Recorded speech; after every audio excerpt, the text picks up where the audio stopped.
Comment être réconcilié? Ce n'est pas les étiquettes. Chaque fois, on se fâche avec les catholiques, les protestants, les musulmans, et on va avoir raison. Mais la seule doctrine qui va réconcilier, c'est Jésus, Christ de Nazareth. Combien de fois nous injurions les autres parce que les catholiques, parce que les musulmans, c'est Christ qui doit réconcilier. Ce monde est difficile. En ce temps de la fin, tout va mal. Comment réconcilier? Et c'est le Seigneur. Nous avons la gloire de Jésus. Nous avons le ministère de Jésus. Combien de fois on parle de Jésus? Combien de fois on se dispute? Le Seigneur nous a aimés. Il nous a aimés de tout cœur. Jésus mort sur la croix a pu réconcilier le monde. Le Seigneur regarde au cœur. Le Seigneur regarde au cœur.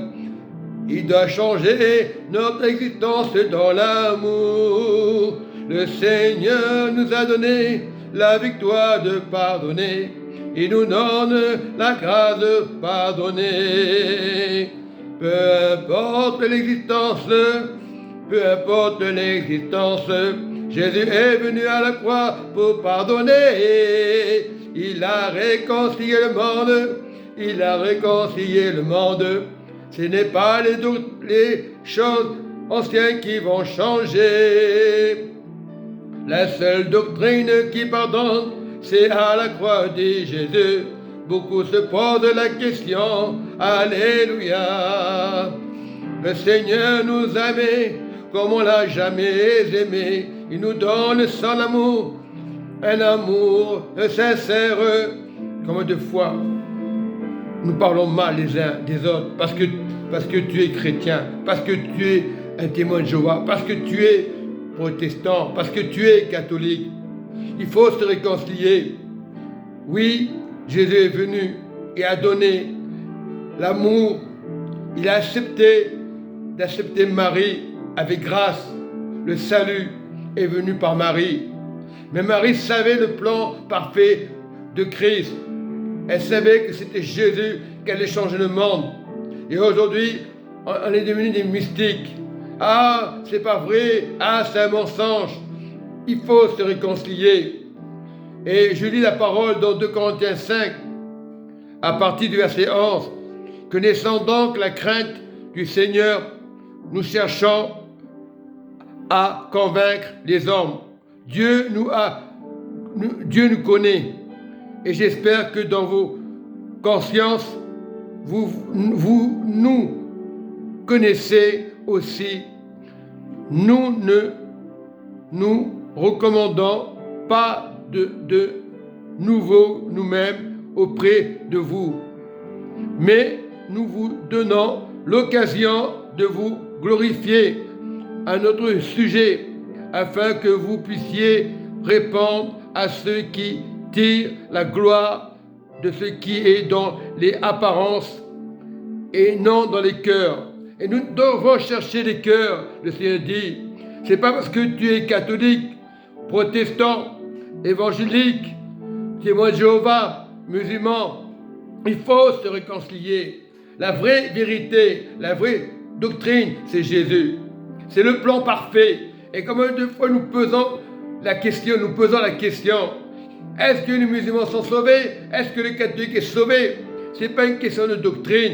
Christ a tout payé, le plan parfait. Au lieu de vous disputer, priez les uns pour les autres. Priez pour le catholique, priez pour le protestant. On voit toujours les démons partout. Chaque fois on cherche des excuses. La seule doctrine, c'est Jésus-Christ de Nazareth. Car nous voyons que l'amour de Christ nous presse aujourd'hui, en ce temps de la fin. Nous devons chercher l'amour de Christ, parce que nous estimons que si un seul est mort pour tous, c'est qui? C'est pas la religion, c'est pas les religieux, tous sont morts. Et qu'il est mort pour nous, pour toutes les religions. C'est pas l'étiquette, c'est le cœur de Christ qui parle. Et aujourd'hui on se dispute, on fait des guerres. Ah, je t'aime pas. Ah, t'es musulman. Ah, t'es un démon. Ah, t'es catholique. Non, la question est la vérité.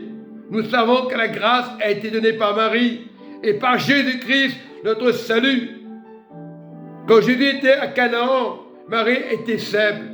Elle a accepté, elle a dit la vérité. Jésus manquait de vin et elle a simplement mis de l'eau dans des cruches et les choses ont été réalisées. C'était le premier miracle de Jésus. Marie avait compris le miracle. Et aujourd'hui, on voit le diable partout. Marie, c'est un démon. On se dispute. Nous-mêmes, nous sommes en guerre. Les religions sont en guerre parce qu'on ne veut pas accepter Christ. On sait que Marie était là. Et oui, elle a accepté le plan parfait de Jésus. Et aujourd'hui, on se dispute. Parce que tu as vu quelqu'un, parce qu'il a prié Marie, comment vous traitez de démon, vous l'insultez. Parce que les musulmans, vous l'insultez. C'est Christ qui a été révélé. Il faut se réveiller, enfant de Dieu.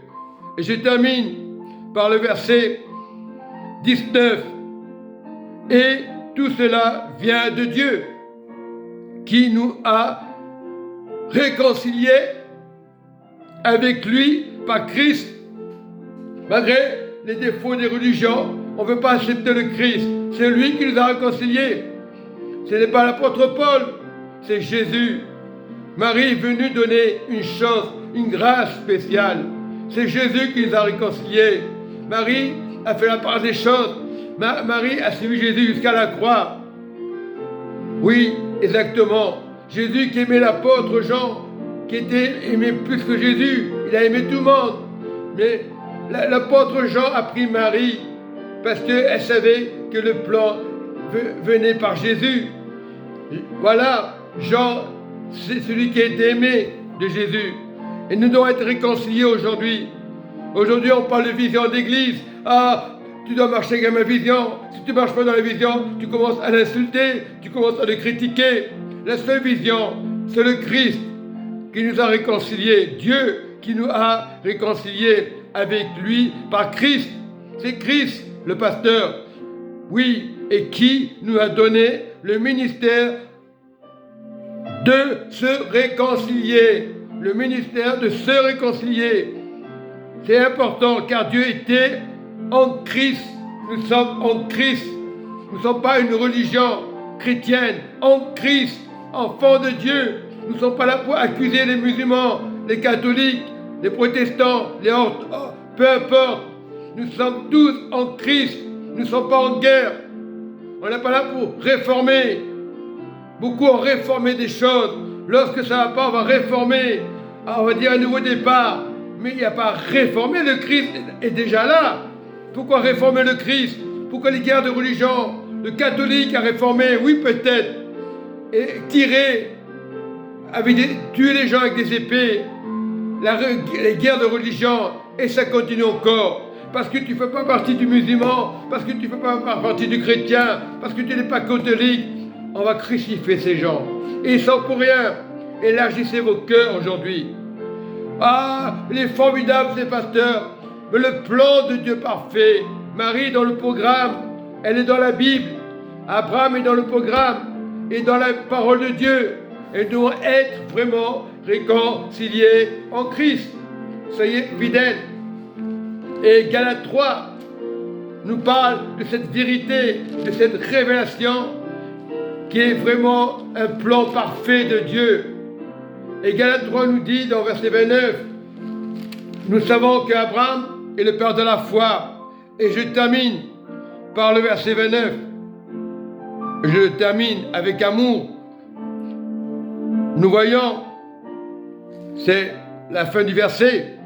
Et si vous êtes en Christ, attention, en Christ, vous êtes donc la descendance d'Abraham, comme Marie est descendance d'Abraham.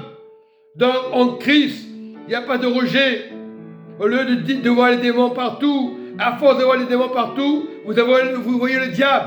Marie est descendante, elle est vraiment avec Abraham. Si vous êtes en Christ, vous êtes descendant d'Abraham, le père de la foi. Donc Marie était avec Abraham. Nous sommes en Christ. Et pourtant, Abraham ne le connaissait pas. Pourtant, il n'a pas vu il n'a pas eu la crucifier sur la croix. Mais Abraham marchait avec Christ. Marchait avec Christ. Parce que Jésus-Christ est le pilote de notre vie. C'est comme un chauffeur de bus et le pilote. Il y a 100 personnes derrière le pilote. Mais Christ, excellent pilote. Il peut être dans un avion. Il peut être dans un car. Il est le pilote de nos vies. Alors si nous comprenons ces choses-là, donc, le verset 29 nous montre bien, et si vous êtes en Christ, vous êtes dans les descendants d'Abraham, le père de la foi. Nous sommes le père de la foi. Marie était le père de la foi. Nous sommes avec Abraham, voilà, héritier de la promesse que Christ a donnée. Et Abraham ne connaissait pas que Jésus était crucifié, mais il marchait avec Christ. C'est comme si nous étions vivants, ressuscités en Christ. Voilà cette mentalité d'aujourd'hui, l'hypocrisie de vos religions. Changez d'attitude, puisque la parole le déclare. Dieu ne ment pas. Oui, Dieu est juste. Et si vous êtes en Christ, vous êtes dans la descendance d'Abraham, héritier de la promesse de Christ, le plan parfait de Christ. Soyez bénis dans le nom du Seigneur Jésus-Christ de Nazareth.